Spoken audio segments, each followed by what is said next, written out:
inequitable access to well-being injustice as the taproot of health disparities, wealth disparities, social disparities, and environmental disparities. And so the reason I care about well-being is I think that people should be able to feel whole.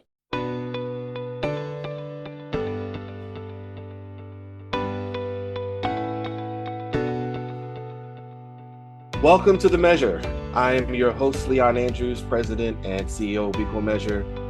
At Equal Measure, we help foundations, nonprofits, and public entities advance social justice through learning, measurement, evaluation, strategy, and communications.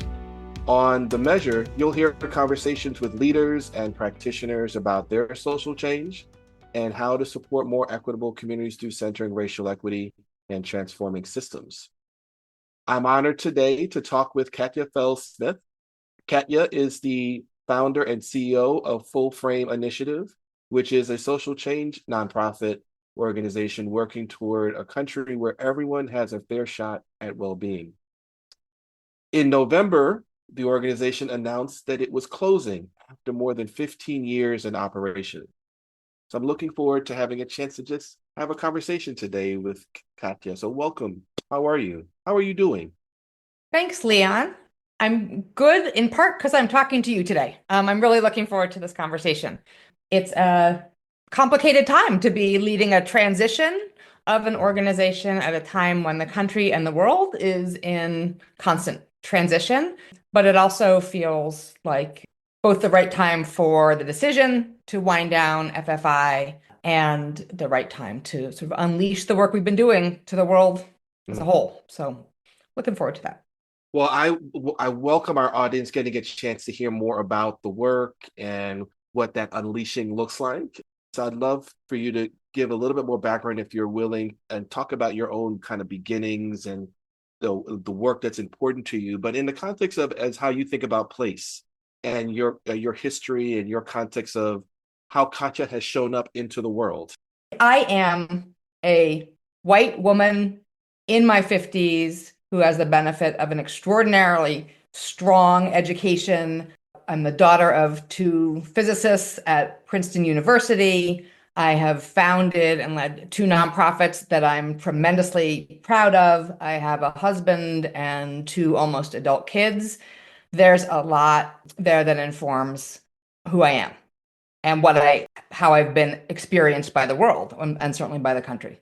I am also a white woman in my 50s who has endured and moved through childhood violence, adolescent violence, adult violence, non-familial, but violence nonetheless, and who never really fit in as a kid and who was bullied and who grew up in a house where there was substance use and addiction and also recovery. And what I am really aware of throughout that is that my parents were active in the civil rights movement, and we never talked about white as normative. And so I was raised with woman being the identity that was the one that was going to be the differentiator, in part because my mom was a pioneer in her field. What, of course, is also true is that my whiteness protected me from a whole lot of things and has opened a lot of doors. But I sit with those sort of two truths and two realities. Fast forward to college when I started volunteering at a shelter. And that actually was the first place that I felt like both my identities mattered and all my identities mattered in a way that I could be a whole person. I was also in a really bad accident that nearly killed me in college. And I had to, I couldn't think anymore. I had to spend 3 years learning to think again. And the shelter was one of the few places where I wasn't sort of thrown aside, I felt, because my brain wasn't working right for a while. And those are relationships with the folks who were on the street. Some of them are housed now. Many aren't alive anymore. That were really salient for me in figuring out what I was going to do next. And I worked with a number of the women from the shelter to create an organization based on what they wanted and needed. It's not that these women are particularly screwed up. I think that these women are particularly screwed over. And if you think that people are where they are because they're screwed up, you're going to work with people and communities in a certain way. And if you start from the assumption folks are screwed over, you're going to work with them in a different way. And I realized that my continuing to lead in community-based work, I really wanted to switch to the system side. And Full Frame Initiative grew out of that sense that we needed to fix the systems that are creating harms on one side that we are then trying to ameliorate with these insufficient programs on the other hand. Wow, thank you. Thank you so much for all that you named as you talked about your journey, as you talk about place, context, history. As I think about the pivot to kind of the work of Full Frame, you define well-being at Full Frame as the set of needs and experiences universally required in combination and balance to weather challenges and have health and hope. That's a quote taken from your work. But I'd love for our audience to hear how you break that down, the definition for them to better understand that. Sure. I actually want to go just ground us, though, in a feeling. Well-being is the collective and individual feeling of being whole. And that's a really important place to start. We have all been hardwired by millions of years of evolution to seek out a set of needs and experiences that add up to that feeling. And they are things you'd recognize. So there are 5 that we've identified. Connections, which includes belonging, it includes having folks that take care of you and being needed by other folks.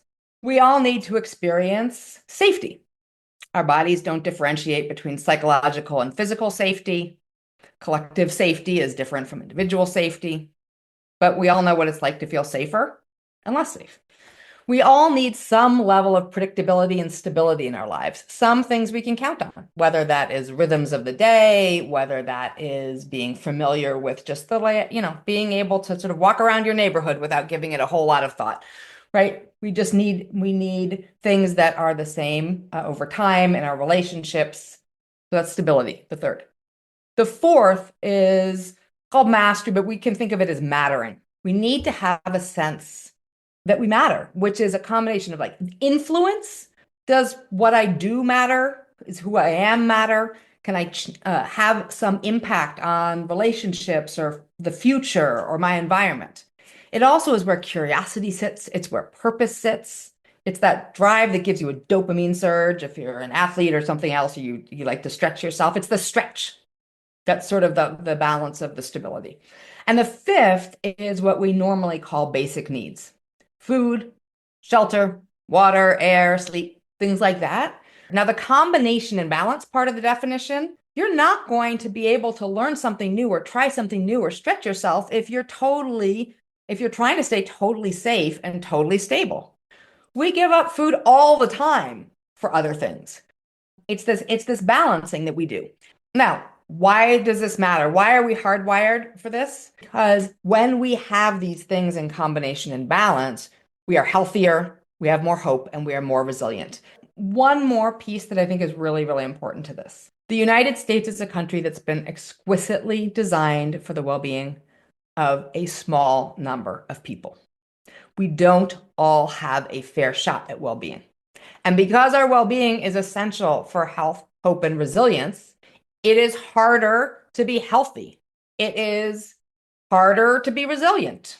It is harder to maintain hope if you are not of the white, male, landed, wealthy gentry, or whatever the 200 plus year evolution of gentry is in this country. I see inequitable access to well-being injustice as the taproot of health disparities, wealth disparities, social disparities, and environmental disparities. And so the reason I care about well-being is I think that people should be able to feel whole. And I think that we can fix it in this country. That is within our reach. Maybe it'll take a few generations. But we can get there because we have chosen how we design this country. And so we can fix it. So I really appreciate those reflections and the intentionality of understanding the different components to well-being as we think about what it means to be whole, that we're in a system that was intentionally created to benefit that small group of people, how do we get to a place where it can reach everyone? Like, what needs to change? Like, what's the goal to getting to the place where it benefits everyone? So this question is actually really tied to what my hopes for the work of Mm, Full Frame Initiative is and continues to be, even after the organization is gone, because I've mm, always believed that this is not about any one organization. My experience that has been so rewarding and really extraordinary over the last 15 years is the way people of all stripes, of all backgrounds, just can pause and think about themselves and what matters to them and what matters to their communities when you start talking about access to well-being.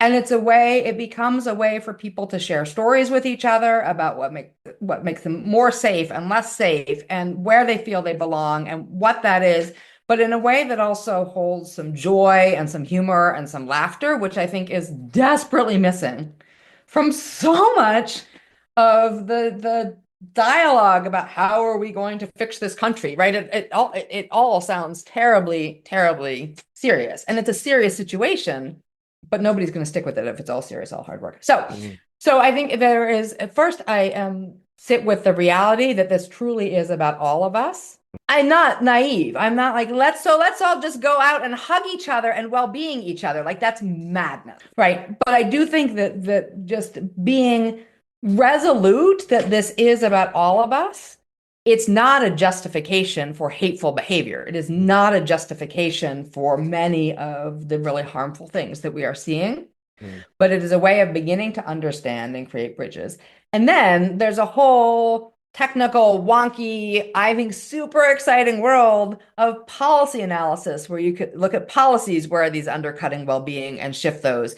There is metricization. There's all the normal things that we think of when we think of systems change, but there's also just the changing the systems that sort of work in our neighborhoods and our communities in ways that are going to create more enabling environments for durable well-being and Mm. well-being justice. Yeah, I appreciate all those reflections, Katya. I do wonder as I was listening to you, how do you think about where we are in this political climate?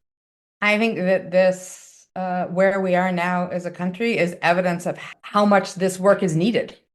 Early on, maybe 12 years ago, the first public system, the first state system that said, yes, we want to use this framework to make fundamental shifts in how we do our work, change policies, change culture, change narratives, all that other stuff that we now have jargon for. But at the time, it was just how do we change the system, was Missouri's juvenile justice system. So I think about that early work with DYS and conversations we'd had with funders and conversations we'd had with others who just want to throw away some kids. And the way we had to bring those folks along as work I have to do myself right now to not end up otherizing half the country. Because I think that's where we are, right? Like half the country otherizes the other half back and forth and back and forth. And it's convenient and it's neat. And I think a lot of it is rooted in people not actually people making up stories about each other. There's social media, there's a whole bunch of other things that feeds this, but about what belonging and safety and purpose mean. There's one more piece I'd like to add, which is we're a capitalist country. We've all been raised with money, whether you have a lot of it or a little of it, and we tend to think in terms of fixed amounts of things. So people think, well, if there is a fixed number of dollars, then there must be a fixed amount of belonging, meaning if I have more, you have less. If you are safer here, I am less safe. Everything has become a zero-sum game. Mhm. And so a key part of really getting folks to embrace this idea of well-being, equity, and justice is that it is an area where we can grow the pie. Yeah, I really appreciate that. Love that. So as you are winding down Full Frame Initiative, you put out a powerful statement in a letter about the organization's winding down. You wrote that sustained, predictable funding that is essential for the work of systems change has become even more rare than it used to be. Still with this, your quote, it said, "This trend is expected to continue. It's one that the field and philanthropy need to reckon with if impact actually matters." So as you talk about the importance of this work even needed even more now, talk to me about this trend that you're seeing as we need this work even more so now. In 2020, lots of folks, when COVID hit, started to be aware of systems in a way that they hadn't before. People who always could get to their doctor couldn't get a doctor. You couldn't get a bed for your kid who's dealing with anxiety and depression. You couldn't get right there was systemic failure that was felt throughout the country. And I used healthcare as one example. And then George Floyd was murdered. And we started talking about policing systems as needing reform, right? And that brought up this idea of, oh, it's not just technical, it's cultural, it's narrative, it's all these different pieces. And philanthropy leaned in. And we started to see and hear more foundations saying they at least were interested in and wanted to support systems change. In the last 3 years, funding's just gotten harder to get, full stop. Funders are using the same tools and lenses trying to fund systems change, not willing to give up any of the power when power shifting is inherent to systems change. But here are a couple of ways that it's just not working. One is grants are short term. They're 1 year, maybe 2 years, and then they want to see, what happens, and then maybe they'll come back. And time doesn't work that way in systems change. Really, really long time arcs and really short windows of opportunity. So we need, as a field, need long-term consistent partnership from our funders so that we can engage in long-term commitments to community and to other partners. I mentioned power. You cannot do systems change if you're not explicitly trying to shift power. And so if the funding doesn't come with that as an expectation and as part of it, or if funders aren't willing to engage truly in what that means and look at themselves in it and how foundations reflect the power structure of this country, that's really problematic. It's almost impossible to do with integrity. And the reason that FFI is closing is not because we're out of money. The reason that we are closing is that we don't feel that we can continue to operate and do solid systems change with integrity. We make promises and commitments to communities, many of which have been hurt and harmed, and so many people over so long have made so many promises. And I want to know that when I say, yeah, we're going to be here with you for this project for this period, even as it sort of has a meandering way through, and we are going to get to impact in a few years. If every few months we're having to run out and scrape up other funding and tell these short-term stories about impact, the harms are going to get pushed down completely onto communities that have been hurt again and again before. And our organization decided we didn't want to be a part of it anymore. Yeah, very thoughtful. So I do wonder as I hear that, Katya, how do you see organizations that are looking to move forward, given the context that you just shared there? How do you see these organizations moving forward with a commitment to racial equity and systems change? I'm not sure.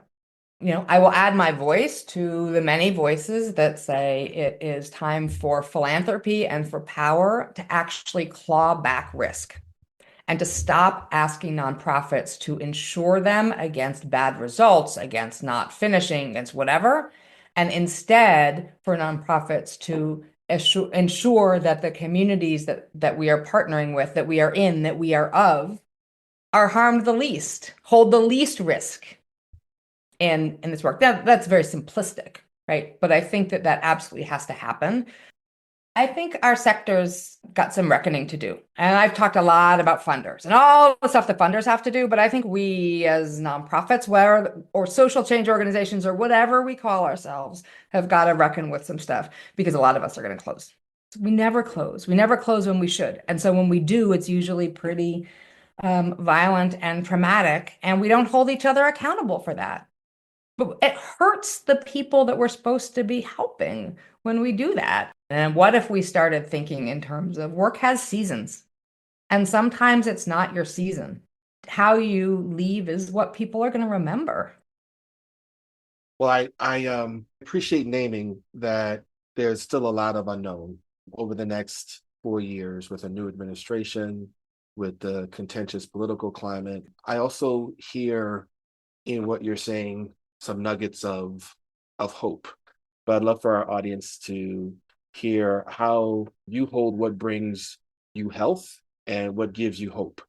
I would be remiss if I didn't say my family is super, super important in that. And in both my sort of my nuclear family and also my chosen family. And that's really important for my health, hope, and my resilience. In terms of the work I do, I mean, I actually have a tremendous amount of hope. My hope lies in one. We're all hardwired for well-being. And I've often said 100 years of social service policy is no match for evolution. As awful as some of what we're living with and going to be living through is, that drive for well-being is going to be there, and it is something that is going to be consistent for us to tap into. The other thing is that this has and continues to activate extraordinary leaders across the country, not just in health and human services, but we work in climate, we work in the built environment, we're doing some work in well-being economy. There's lots of stuff our partners have done that has nothing to do with FFI. But to the extent that there's this network of people and institutions that we've worked with that are deeply, deeply committed to this work, I have a deep hope that when we get an organization out of the way, maybe that will really unleash more of a movement around this. Thank you for joining us today, Katya. It was a pleasure talking with you. And thank you to our listening audience. I'd like to leave you with a quote inspired by my conversation with Katya.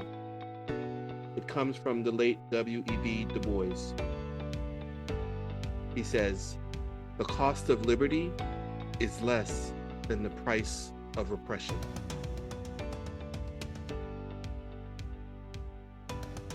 You can learn more about Equal Measure and its work by visiting equalmeasure.org. And be sure to subscribe to the Measure podcast. Until next time.